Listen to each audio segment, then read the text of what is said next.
മികവിൽ മികച്ചേരി പെൺകിടാവേ മാനത്തുന്നെങ്ങാനും പൊട്ടി വീണു ഭൂമിയിൽ നിന്നു മുളച്ചു വന്നു. ഭൂമിയിൽ നിന്ന് മുളച്ചതുമല്ല, മാനത്തിൽ നിന്ന് പൊട്ടി വീണതുമല്ല, വയറ്റിൽ പെട്ടിട്ടതാ ഒരു നല്ല ആൺകുഞ്ഞ്. മോനെ ആരോമലേ, ആ കല്യാണം നമുക്ക് വേണ്ട. എന്താ അമ്മേ കാര്യം പറയും? എനിക്കൊന്നും മനസ്സിലാകുന്നില്ല. ഞാൻ പറഞ്ഞത് മനസ്സിലായില്ലേ? തുമ്പോലാർച്ച രഹസ്യമായി ഒന്ന് എന്താ അച്ഛൻ ഭ്രാന്തി പറയുന്നു? നീ ചെന്ന് നോക്ക്, തങ്കം പോലൊരു ആൺകുഞ്ഞ്. എന്നിട്ട് നാട്ടാരെ ബോധ്യപ്പെടുത്താൻ ഒരു കഥയും കെട്ടിച്ചു വെച്ചിരിക്കുന്നു. ആദ്യം കേട്ടപ്പം വേലക്കാരത്തിയുടെ കുഞ്ഞെന്ന് പറഞ്ഞു. നീ പോയി കണ്ടാലും ഇല്ലേലും ഈ കണ്ട കൊച്ചവകൾ ജീവിച്ചിരിക്കുന്നിടത്തോളം കാലം തുമ്പോലാർച്ചയെ ഈ കുടിക്കത്ത് കൊണ്ടുവരാൻ സാധ്യമല്ല. അച്ഛാ,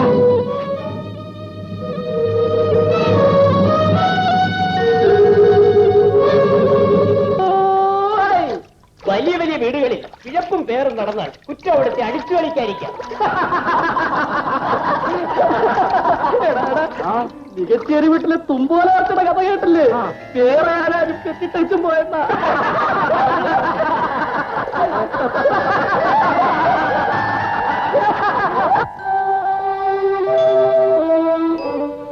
അമ്മേ, ഞാനൊരു തെറ്റും ചെയ്തിട്ടില്ല. തെറ്റും ശരിയും ആർക്കറിയാൻ മതി. ഇപ്പൊ പുറത്തിറങ്ങി നടക്കാനൊക്കുന്നു. പെലച്ച പെറ്റ പെണ്ണൊന്ന് മാനവര് വിളിച്ചു പോകുമ്പോ നിനക്ക് പുറവ തന്ന ഏത് പട്ടി ആടിക്കൊണ്ടുപോണേ?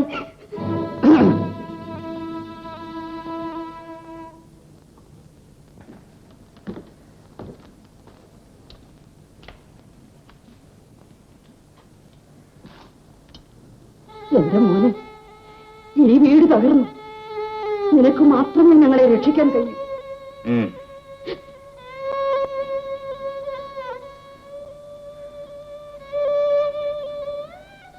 അങ്ങനെന്താ ഒന്നും മിണ്ടാത്തത്?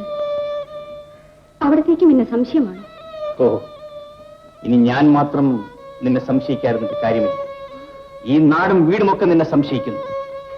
എന്നെ അങ്ങേക്ക് വിശ്വാസമില്ലേ? തുമ്പോലാർച്ച പിഴച്ചു പെറ്റെന്ന് അങ്ങും വിശ്വസിക്കുന്നു. പറയും, എന്റെ മുഖത്ത് നോക്കി പറയും. ഇനി നിന്നെ വിശ്വസിച്ചിട്ട് ഫലമില്ല. കേൾക്കേണ്ടതൊക്കെ കേട്ടു, വരാനുള്ളതൊക്കെ വന്നു. നിന്റെ അമ്മ പറഞ്ഞതുപോലെ നിന്നെ മാനത്തോടെ പുടവ് കൊടുത്തു കൊണ്ടുപോവാൻ ഈ നാട്ടിൽ ഒരു നായും ഉണ്ടാവില്ല.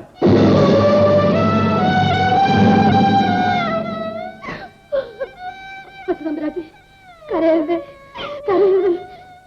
എല്ലാം ഞാൻ സഹിച്ചു പോയി.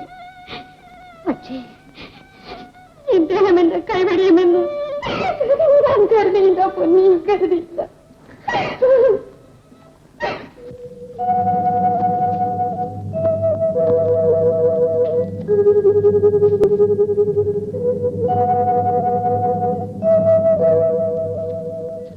ആരോമലേ, നിന്നോട് ചോദിക്കാനും പറയാനും ഒന്നും എനിക്ക് തോന്നിയില്ല. നിനക്ക് ഞാൻ മറ്റൊരു വിവാഹം ഉറപ്പിച്ചിട്ട് വരിക. ഇത്രയും ധൃതി കൂട്ടണമായിരുന്നു അച്ഛൻ. മുറപ്പെണ്ണ് മാനക്കരുണ്ടായി മനം നൊന്തിരിക്കുമ്പോ അതും നേരാണോ നുണയാണോ എന്നറിയുന്നതിന് മുമ്പ്. അതുകൊണ്ട് തന്നെയാണ് ഞാൻ ഇത്രയും തിടുക്കം കൂട്ടിയത്.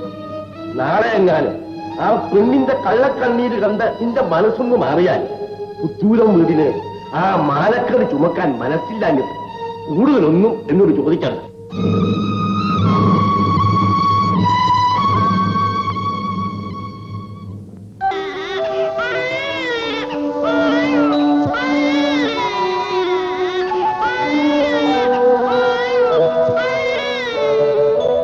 അറിഞ്ഞ തമ്പുരാട്ടി ഒരു വിശേഷം? എന്താ? ആരോമൽ തമ്പുരാന് മറ്റൊരു കല്യാണം ഉറപ്പിച്ചു.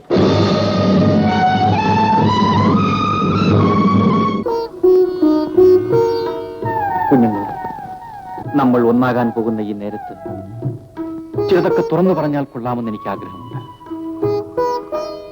മികച്ചേരി കടവിൽ വെച്ച് നമ്മൾ ഒരു പെണ്ണിനെ കണ്ടതും നിന്റെ മുഖം കറുത്തതും എന്റെ മുഖം കറുത്തതും നീ ഓർക്കുന്നുണ്ടോ?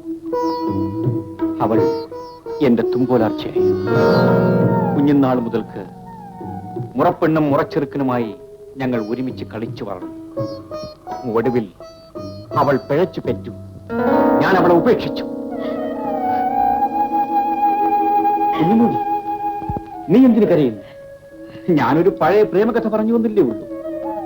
ഇനി ഞാൻ അവളെ ഓർക്കുക പോലുമില്ല. അങ്ങനെ വിവാഹം കഴിക്കരുതായിരുന്നു. നീ അല്ലെങ്കിൽ മറ്റൊരുത്തി ഞാൻ വിവാഹം കഴിക്കുമായിരുന്നു. തുമ്പോലാർച്ച പിഴച്ചു പറ്റുന്നു അങ്ങയോട് അവൾ സമ്മതിച്ചോ? ഇല്ല. കൈപ്പുണ്ണെന്തിനാ കണ്ണാടി? അങ്ങയുടെ സഹോദരിയുടെ അരവാദിക്കൽ ആരെങ്കിലും ഒരു കുഞ്ഞിനെ പെറ്റിട്ടിട്ട് പോയാൽ അങ്ങെന്ത് ചെയ്യും? സഹോദരി പിഴച്ചു പറ്റുന്ന ചൊല്ലി പടിയടയ്ക്കുമോ? കുഞ്ഞിനൂടി നീ കാര്യമറിയാതെ പുലമ്പാതെ. അങ്ങ് ചെയ്തത് ശരിയായില്ല. മണിയറയിലെത്തി അങ്ങയുടെ മാറിൽ ചാരിയിരുന്ന് ഞാൻ പറയുന്നതെല്ലാം അങ്ങ് വിശ്വസിക്കുന്നു. ഞാനൊന്ന് ചോദിക്കട്ടെ? ചോദിക്കൂ. ഞാനൊരു തെറ്റുകാരില്ലെന്ന് അങ്ങക്ക് എങ്ങനെ അറിയാം? ഒന്നോ രണ്ടോ കുഞ്ഞുങ്ങൾ രഹസ്യമായി പ്രസവിച്ച് കോരപ്പുഴയിൽ ഒഴുക്കിയിട്ട് വന്നവനല്ലെന്ന് അങ്ങക്ക് എങ്ങനെ വിശ്വസിക്കാൻ കഴിയും? ഇതൊരു വലിയ ധർമ്മസങ്കടമായല്ലോ. ഞാൻ ചുമ്മാ തമാശയ്ക്ക് അങ്ങനെ ഒന്ന് പറഞ്ഞുപോയി. അതിനിങ്ങനെയൊക്കെ വേദനിച്ചാൽ കരയാതിരിക്കും.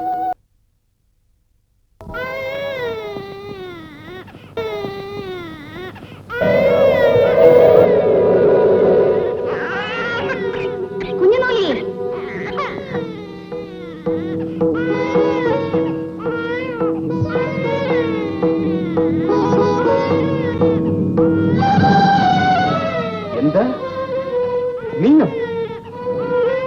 നീ എന്തിനീ പടി കടന്നു വന്നു? അങ്ങയുടെ പതിവ്രതയായ ഭാര്യ ഒന്ന് ഞാൻ പിഴച്ചിപ്പെട്ട് ഈ കുഞ്ഞിന് വിശക്കുന്നു. അതിന് ഇത്തിരി മുലപ്പാല് കുടിപ്പിക്കാൻ സ്വന്തം മാനം രക്ഷിക്കാൻ വേണ്ടി കുറുക്ക് വഴിയിൽ തേടരുത്. ഇത് വാളാണ്, ഓർമ്മയിരിക്കട്ടെ.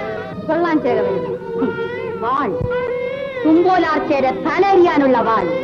ഏ മനുഷ്യ, അന്ധവിശ്വാസിയായ ചേകവരെ,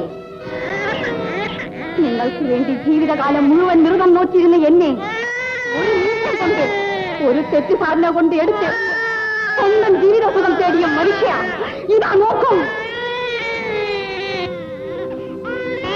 എന്റെ ജീവിതം മുഴുവൻ ഇരുട്ടിലാക്കിയത് ഈ കുഞ്ഞാണ്. നിങ്ങളുടെ പതിവൃതിയായ ഭാര്യ പിഴച്ചുപെറ്റ കുഞ്ഞാണ്. ചോദിച്ചു നോക്കൂ പുറ കൊടുത്ത ഭാര്യയോട്. അർദ്ധരാത്രിയിൽ ആരോരും അറിയാതെ ഈ കുഞ്ഞിനെ പ്രസവിച്ച് എന്നെ ഏൽപ്പിച്ചിട്ട് അഭിമാനത്തിന്റെ പേരിൽ കള്ളപ്പേരും പറഞ്ഞ് കടന്നു കളഞ്ഞത് സത്യമാണോ എന്ന് ചോദിച്ചു നോക്കി ചേകവരെ. ഇതെന്റെ കുഞ്ഞാണ്. ഞാനാണ് പിഴച്ചുപെട്ടത്. ഇതെന്റെ കുഞ്ഞാണ്.